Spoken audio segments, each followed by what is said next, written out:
લાઈફમાં કોઈ દિવસ આવું થયું છે કે 10-15 દિવસ માટે બહારગામ ફરવા ગયા હોય, પાછા આવીએ ત્યારે આપણે જોઈએ કે આજે આપણી બેટરી છે એ ડ્રેન થઈ ગઈ છે, ડિસ્ચાર્જ થઈ ગઈ છે, ત્યારે તમને વિચાર આવે કે યાર આ કેવી રીતે થયું? કેમ કે હું તો હતો જ નહીં આટલા બધા દિવસ, તો પછી બેટરી ડ્રેન કેવી રીતે થઈ? તો ભાઈ હવે સિમ્પલ તમને એક હું કમ્પેરિઝન કરીને સમજાવું કે તમારો જે મોબાઈલ ફોન છે જેમાં તમે રીલ અત્યારના જોઈ રહ્યા છો, તો એ મોબાઈલ ફોન તમે સાઈડમાં મૂકી દો અને આખો દિવસ સાઈડમાં જ મૂકો, એક કોલ ના લ્યો, કાંઈ તમે જો નહીં વિડીયો, તો એ જ્યારે સાંજ પડશે તો થોડી ઘણી બેટરી તો ડિસ્ચાર્જ થઈ હશે ને.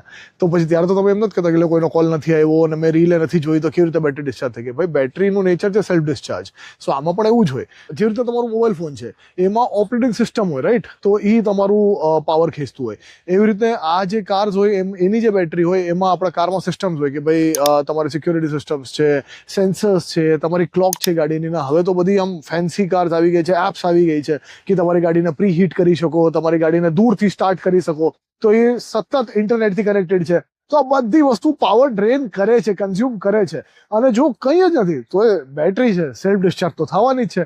તો એટલે કહેવાય છે કે જ્યારે તમે 10-15 દિવસ માટે બહાર જવાના છો, ખબર છે, તો પછી તમે એક જે તમારું જે છે પોઝિટિવ હોય યા નેગેટિવ હોય, એકને તમે ડિસ્ચાર્જ કરીને રાખી દો, જેથી કરીને સર્કિટ કમ્પ્લીટ ના થાય, તો બેટરીમાંથી કોઈ પાવર ખેંચી ના શકે, કોઈ પણ સિસ્ટમ પાવર ખેંચી ના શકે. અથવા ઘરે જ છો મહિના સુધી, તો દર 7-10 દિવસે ગાડીનું ચક્કર મારી લેવાનું 2-5 કિલોમીટરનું. તો શું છે કે તમારા બધા પાર્ટ્સ છે એને લુબ્રિકેશન પહોંચી જશે, તમારા ઓલ્ટરનેટરને મોકો મળી જશે થોડીક બેટરીને ચાર્જ કરવાનો. અને આવા જ વિડીયો જોવા હોય તો ભાઈ બહુ જરૂરી છે ઓટો મિરાકીને ફોલો કરવાનો.